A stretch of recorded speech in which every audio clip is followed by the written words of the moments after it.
மேகதாது அணை கட்ட தமிழ்நாட்டின் அனுமதி கர்நாடகாவிற்கு தேவையில்லை என்று மத்திய இணையமைச்சரின் பதில் காவிரி விவகாரத்தில் தமிழ்நாட்டின் உரிமையை கேள்விக்குறியாக இருப்பதாக எதிர்க்கட்சித் தலைவர் உதயநிதி தெரிவித்துள்ளார்.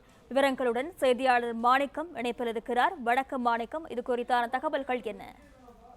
மத்திய நீர்வள இணையமைச்சருடைய பதில் காவிரி மேகதாது அணை விவகாரம். அந்த விவகாரம் தொடர்பாக தற்பொழுது எதிர்க்கட்சித் தலைவர் உதயநிதி ஸ்டாலின் ஒரு சமூக வலைதளத்தில் பதிவு வெளியிட்டிருக்கிறார். அந்த பதிவுல மேகதாது அணை கட்ட தமிழ்நாட்டினுடைய அனுமதி தேவை இல்லை என்று மத்திய இணையமைச்சருடைய பதில் காவிரி விவகாரத்தில் தமிழ்நாட்டிற்கு இருக்கக்கூடிய உரிமையை கேள்விக்குறியாக்கி இருக்கிறது என குறிப்பிட்டிருக்கிறார்.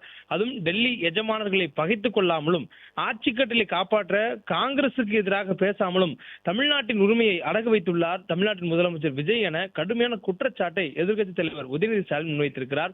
மேலும் காவிரி பிரச்சனையில தமிழ்நாட்டு அரசியல் கட்சிகள் ஓரணியில சென்று மத்திய அரசிடம் மேகதாதுவுக்கு எதிராக குரல் கொடுக்க வேண்டும் என சட்டப்பேரவையில தான் பேசியதாகவும் அது குறிப்பிட்டிருக்கக்கூடிய உதயநிதி, கர்நாடகாவில் பட வசூல் பாதிக்கும் என்ற பயத்தில் இந்த முதலமைச்சர் ஜோசப் விஜய் அவர்கள் எதிர்க்கட்சிகள் சொன்னதை கேட்கவில்லை எனவும் விவசாயிகளின் கோரிக்கையை ஏற்கவில்லை எனவும் குற்றச்சாட்டினை எதிர்க்கட்சித் தலைவர் உதயநிதி ஸ்டாலின் முன்வைத்திருக்கிறார்.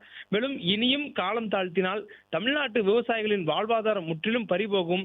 எனவே மேகதாதுவில் அணை கட்டும் முயற்சியை முறியடிக்க முதலமைச்சர் விஜய் உடனடியாக நடவடிக்கை எடுக்க வேண்டும் என தனது சமூக வலைதள பதிவுல எதிர்க்கட்சித் தலைவர் உதயநிதி ஸ்டாலின் வலியுறுத்தலை வைத்திருக்கிறார்.